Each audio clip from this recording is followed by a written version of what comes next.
Mon frère, ma soeur, écoute-moi bien. Je vais finir avec ces premiers points.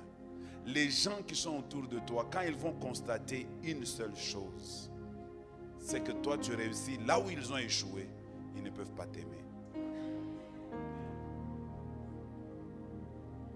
Est-ce qu'il y a des gens à côté de toi qui échouent? Toi qui réussis, fais attention. Tu as trouvé un fiancé, fais attention d'aller raconter ça à ton ami qui n'a pas encore trouvé de fiancé. Même si elle rit, fais attention. Les jours qu'elle verra ton fiancé, des choses qu'elle dira à ton fiancé, tu sentiras que seulement ton fiancé a changé d'attitude. Je dis encore une autre chose et puis je quitte ces points ici. Église, écoutez-moi bien. Quand vous pardonnez les autres, vous ne le faites jamais pour eux. Vous le faites pour vous-même. Je ne te pardonne pas parce que j'ai pitié de toi ou parce que... Non, je te pardonne parce que je ne veux pas avoir une charge inutile dans ma vie.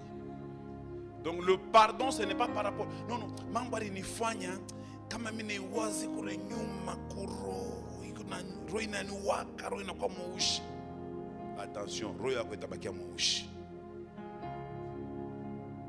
Quel que soit ce qu'il t'a fait, il y a un juge au-dessus de tous les hommes. Ce juge s'appelle Jéhovah Shammah, le Dieu de justice. Il s'occupera de ce que chacun de nous a fait.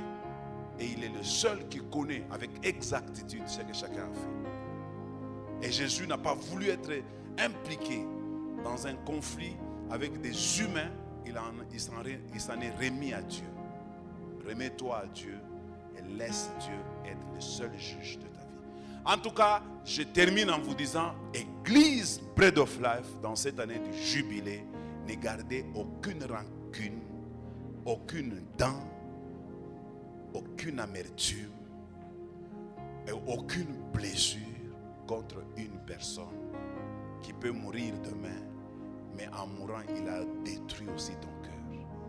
Parce que tout ce que l'homme a de précieux, c'est le cœur. Lorsqu'il arrête de battre, il n'y a plus d'homme. On peut te couper la jambe, on peut te couper les pieds, on peut te couper tout, même les oreilles, les nez, on peut prendre, la bouche, on peut prendre. On peut même toucher plus loin.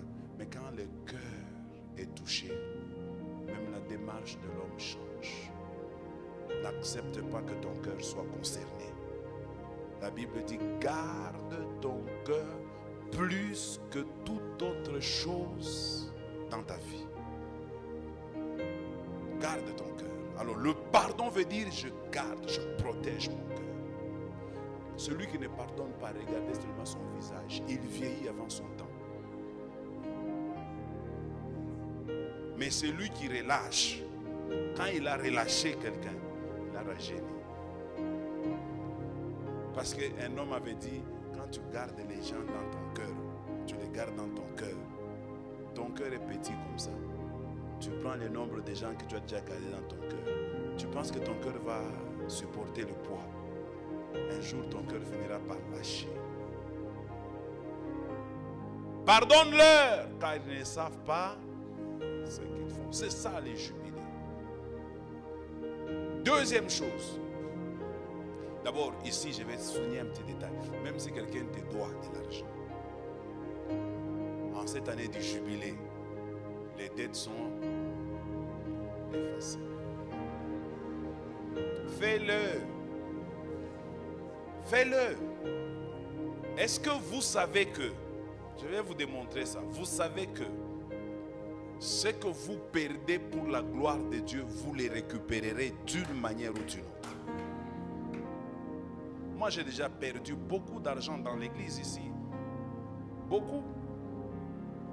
Un frère de l'église, je lui donne de l'argent et puis il est parti avec ça sans jamais me retourner ça. On est toujours en bon terme. On parle avec lui jusqu'aujourd'hui comme si de rien n'était. En très bon terme.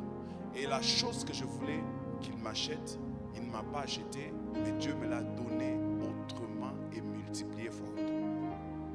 Parce qu'il a compris que j'ai compris ce qu'il fallait comprendre. Et c'est pourquoi je vous l'ai dit aussi. C'est les jubilés, mes amis. Faites cet effort-là. Épongez les dettes. vous n'avez rien perdu. Et puis la dette elle-même, elle est de combien? Dieu peut payer la dette des autres d'une manière divine. Qui en venant est venu au monde avec l'argent? Qui en mourant est parti avec l'argent? D'ailleurs, dans ta famille, je t'apprends que les jours que tu mourras, on ne va pas t'habiller les beaux habits que tu as achetés.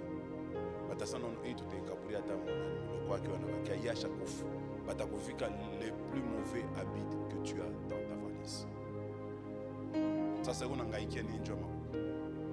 D'ailleurs les nyendeni la ta mon récupérer ou taille kura qui j'en fani. Monte on a valeur kupita makuta. Et Dieu veut voir comment tu traites les autres. Est-ce que l'argent a plus d'importance pour toi plus que les hommes? L'homme qui a été créé à l'image de Dieu n'a pas plus de valeur pour toi que l'argent. Parenthèse, comme tu viens au bureau, je vais même te donner des versets bibliques qui montrent que quand quelqu'un a ta dette et que tu éponges la dette de cette personne, Dieu va te bénir au-delà de ce que tu avais. Donne-moi un bon amen.